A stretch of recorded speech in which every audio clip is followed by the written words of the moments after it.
This is Changemakers with Katie Goar, finding the right solutions for the affordable housing community.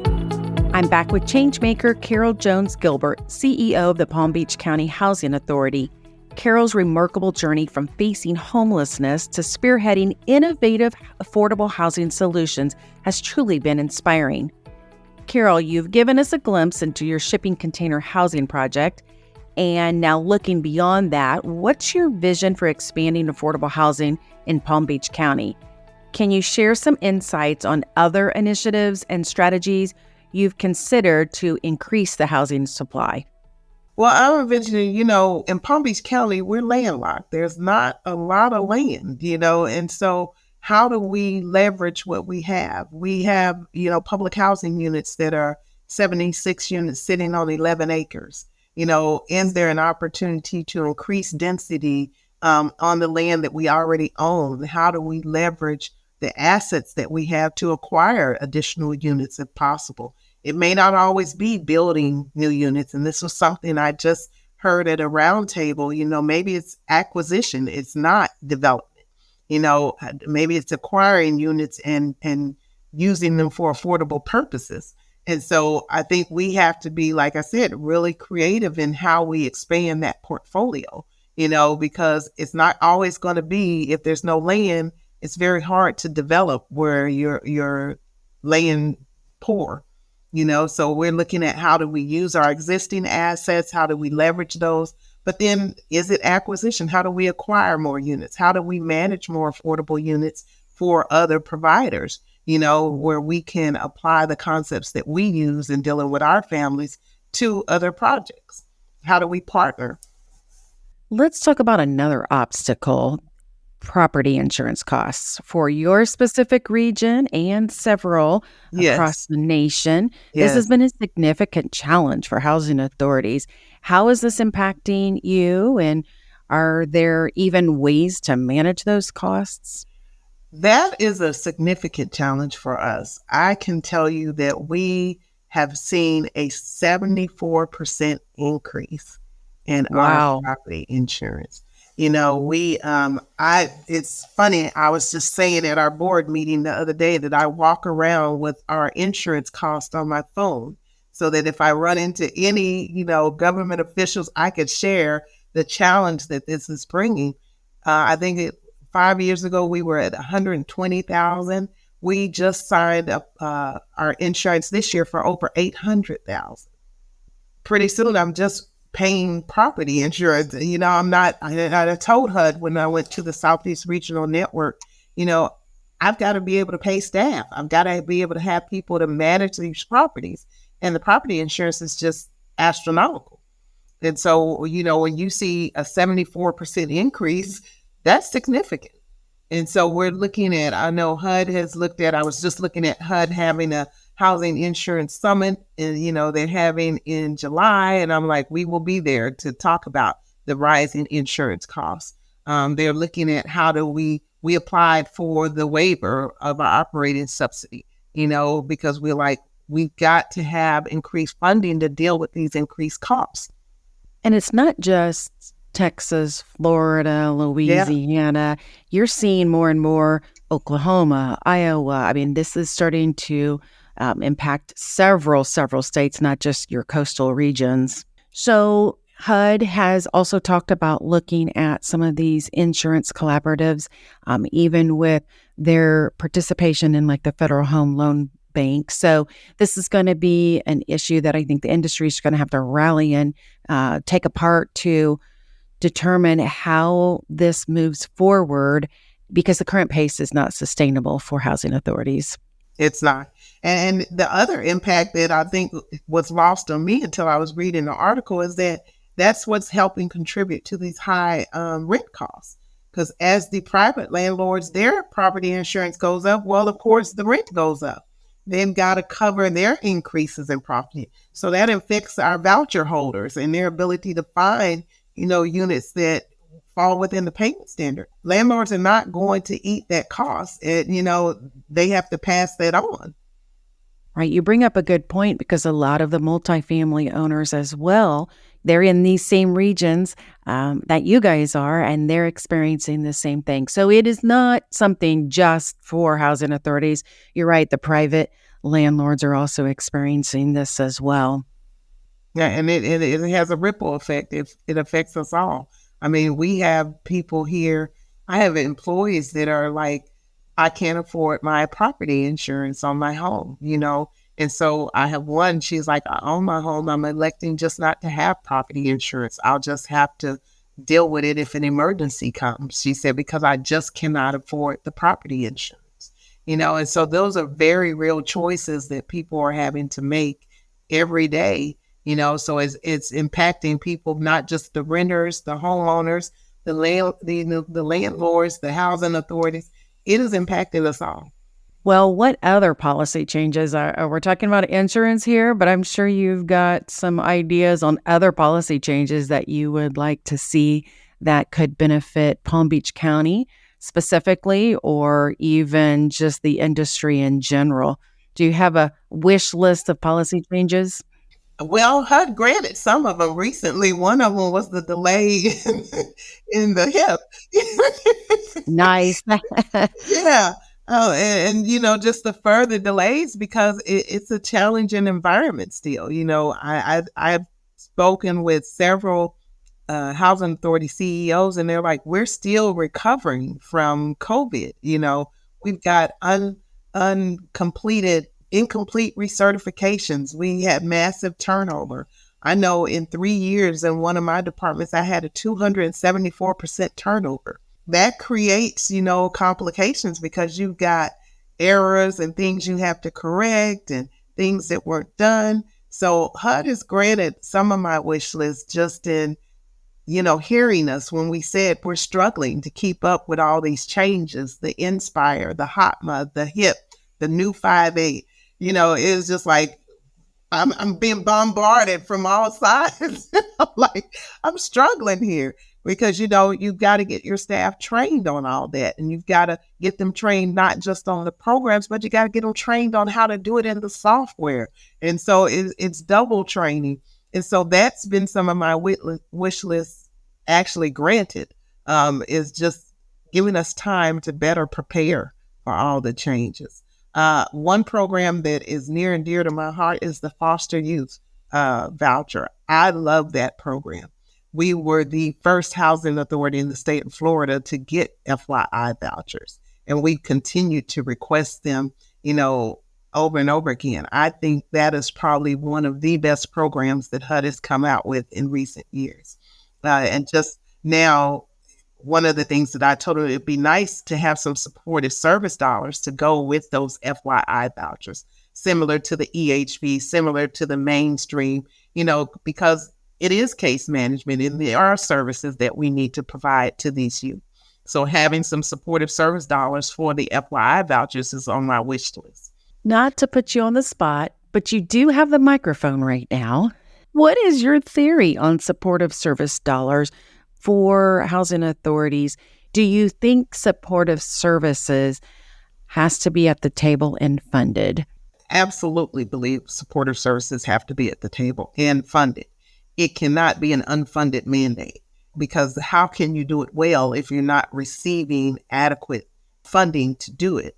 We recently created a housing navigator position, and we're using some of those supportive service dollars to give specialized attention to those special populations where she can serve them, help them with the housing search, help them with the soft needs, the soft furnishings, help them with the referrals and the access to the other services that they need.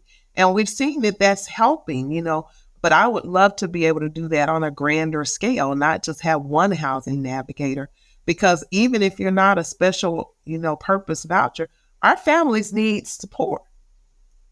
All of our families need support in one area or another, and so I tell my team, we have a responsibility to love our families, not just house them. And we want them to be successful. We want them to have what they need to get to that measure of self-sufficiency, and what that looks like for each family. It's not the same for everyone. My self-sufficiency journey is not yours.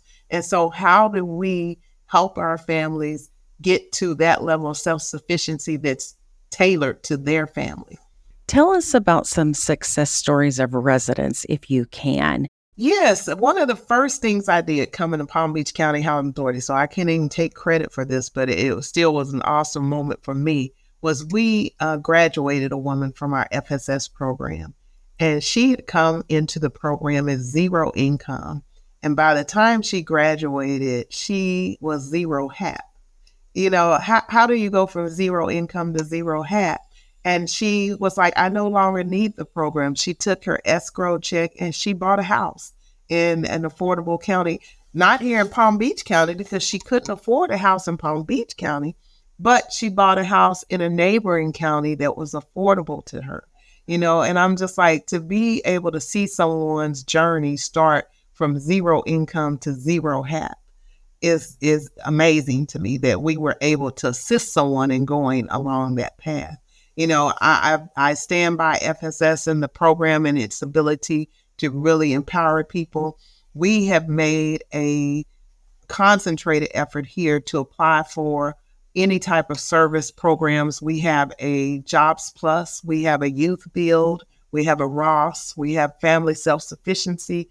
My team is like, Miss Carol, don't apply for nothing else. They're like, I said, because they say you don't leave any dollars on the table, but I'm like, how do we apply for whatever funding is out there that not only helps our families to grow, but helps them to thrive? We're not here just to house you. And if that's what Housing Authority is doing, well, shame on us. We should be moving people along a path to success. And like I said, success doesn't always mean you have to exit out of public housing or exit out of affordable housing. But what does success look like for you? And we really need to talk to our families and explore, what is that? I had sat down and had lunch with our Youth Build participants, and they were just tickled pink that, that I was having lunch with them. And I'm like, I'm tickled pink that you're having lunch with me. You're sharing with me, what's going on. I'm like, how can we serve you better? That's what the purpose of this lunch is for me, because I'm like, I'm a servant, and how can I serve you better? What need are we not meeting, so that we can make sure that we're reaching out and finding the partners or the resources to meet that need. So I'm just tickled pink about the work we're doing in the resident service space and how we expand that. I'm not going to say we're perfect, but our heart is definitely there. You have such a unique management mantra, and you shared with us a little bit of your early journey, but you're really carrying that now into how you deliver services for the housing agency. I find it so inspiring, and I know many of our listeners will as well. But tell us, if I can just kind of switch gears here. I sat in your office. This has been several months ago, and I saw your performance monitoring board. It's one of the most impressive things I've seen in a CEO's office. You have this people side, you have this, development side, and you also have this performance monitoring side. So it's such a unique trifecta here that you've created. Tell us why performance monitoring, in addition to all of this meeting the needs of the people, why this is such a foundation for you and how you manage. I guess it comes from starting as a property manager. I've worked my way up in the housing industry, and so I know the hands-on that goes into managing properties, and numbers don't lie. I tell my staff, numbers don't lie. And so we've got to look at the numbers. If we're not watching the numbers, then our programs will get away from us. And so the numbers help us to remain in compliance. The numbers help us to make data-informed decisions. I'm like, I don't like the spaghetti noodle approach where we just throw something against the wall and see if it sticks. I want to make sure that we're going into things with our eyes wide open, and we're making decisions based on the data. We are utilizing Yardi to try to make sure that we are using the intake modules, the research module, the landlord portal, the resident portal. How do we automate? That became so clear in COVID that we've got to be able to get our families to using technology and doing things in seamless manners.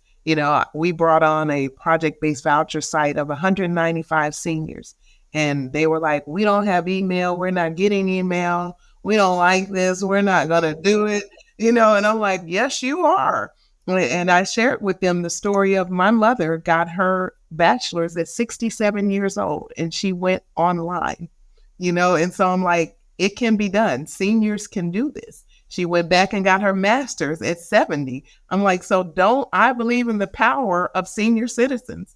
They can do what they put their mind to. So we drug them kicking and screaming along, but we got it done, and technology is critical because from your house, you can complete your recertification. From your house, you can do your intake. And in having it all online, we can ensure compliance because you're going to get the same documents every single time. And it's going to make sure that all of them are completed accurately because it's not going to give you that green check mark until you've done everything that you need to do. So that way it's consistency, it's compliance, convenience, all rolled into one. Excellent. I think this is something that many people have realized. You can schedule doctor's appointments. You can schedule if you can schedule your pharmacy renewals online, then yes, you can schedule your compliance requirements for your house. So it's just a progression and a learning that everybody's going through and pairing technology with that. Yes. Like I said, what gets measured gets done. So is there anything else before we close out that you'd like to highlight about the Palm Beach County Housing Authority? For me, we're one of 6 housing authorities here in the county. I am always going to advocate for the work that we do just as an industry, making sure that we're at the table advocating for families who often don't have a voice or are not invited to the table. And so I am just so proud to be in this space and able to share, what we collectively and individually are doing as a housing authority to move the needle, how we're serving families. And I think it's really important for housing authorities to be able to demonstrate their economic impact in their areas, and I learned that just recently at a roundtable I was at. We are economic drivers in the communities that we serve. You're pouring millions of dollars into the economy each month, in some cases. And so how do we leverage that power and that impact to make sure our families are served and heard? And you guys have the ability to be community developers too. So you're not just providing this economic development platform, but you also can move forward in the community development. It's a very powerful tool here that you as a housing authority are able to leverage. Absolutely. And I think housing authorities are just now beginning to harness that power and to realize the potential that comes with being in that space. We're evolving. Housing authorities are changing. They're not the old traditional housing authorities that we used to be. And so I'm excited to see where this journey is going to go and how housing authorities will shape the communities that they operate in. Well, Carol, thank you so much for taking the time and just sharing your passion, your vision, and your dedication to this industry and to Palm Beach County. I've been talking with Carol Jones-Gilbert, the Chief Executive Officer of the Palm Beach County Housing Authority. Thank you. Thanks for listening to Changemakers with Katie Goar. To find out more about Katie, go to quadel.com. That's QUADEL.com. This has been a production of Forbes Books Radio.